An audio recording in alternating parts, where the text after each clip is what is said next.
can the British do?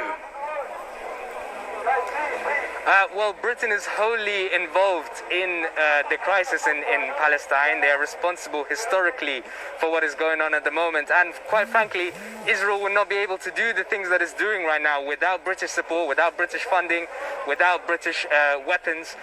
So they absolutely have a lot they can do to rectify the situation. Really? Just realistically, just how much pressure then, bearing in mind you've just described the relationship between Israel and Britain, just how much pressure do you think the government can put on Israel? Well, for one, Britain, while it maintains that the settlements are illegal, it takes no tangible action to hold Israel to account for these illegal settlements and for what the settlers are doing right now in Sheikh Jarrah, for what the Israeli courts are doing, which has been condemned by international organizations. And they have a lot they can do about it. They can hold Israel to account instead of calling for calm on both sides and pretending this is an equal two-sided conflict. They can be taking action. They can immediately be divesting the hundreds of millions of pounds of weapons that are sent to Israel every day. And they're not doing that, and that's what they should be doing. And leading British Palestinians are accusing the Labour Party of not being tough enough. Well, I think it's no secret that Sir Keir Starmer has taken a very drastic turn away from the previous Labour leader, who was vocal in his support for the Palestinian people and their inalienable rights. Keir Starmer has done the opposite, and in fact he's taken turns to criminalise criticism of Israel and conflate it with anti-Semitism. So I think people are right to criticise Keir Starmer for the stance that he's taken. Now there you are from Stop the War Coalition. Clearly tensions are rising. It's not looking good at all. Some of the worst tension we've seen since, well, several years now. We do need something to happen. We need some kind of honest broker in the region now, do you think? Who could that be?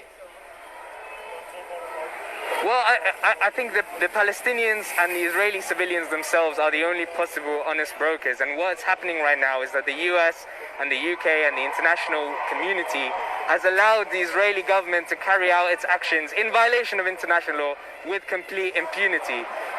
If they take the diplomatic measures, if they take the action to put sanctions, to withdraw their support for what the Israelis are doing, that will automatically start to rectify the kind of balance of power, which will make it possible for negotiations to actually be successful. The kind of, Trump's deal of the century, and prior to that, the roadmap and all of that have been utterly useless and have been actually attempts to maintain the status quo rather than solving the problem. So these are the things they can do to help broker peace. And what if peace is not brokered? What are the ramifications? What are the implications for the region? And indeed, for many people watching this, why does it matter to us? Of course, apart from those British Palestinians and all those who are connected to the country living here.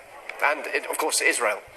Well, yeah, I don't think that's a side matter. That's a really severe matter. Yesterday we saw airstrikes on Gaza which killed 20 people, 9 of them children. We've seen Palestinians in Jerusalem, hundreds of them being injured by the Israeli Defense Forces. Palestinians being evicted from their house. These are the kind of things that the British public care about, and we know, and you can see from the protests behind me, we can see from the protests we've had in the last several decades for Palestine, that the British public do care about what's going on in Palestine. They do care about our government's role in allowing these crimes to take place. And of course we have to consider the rockets. We do have to consider the rockets have been launched by Hamas into Israel. I think we need to consider that Israel is the aggressor, that Israel is the one who's evicting Palestinians from their homes, that Israel is the one who's bombing Gaza, that Israel is the one that has carried out an apartheid system that makes the daily life of every Palestinian living hell. That's what we need to consider. And any retaliation by Palestinians, whether we condemn it or not, is not on the same scale. We cannot pretend that there are two sides in this conflict.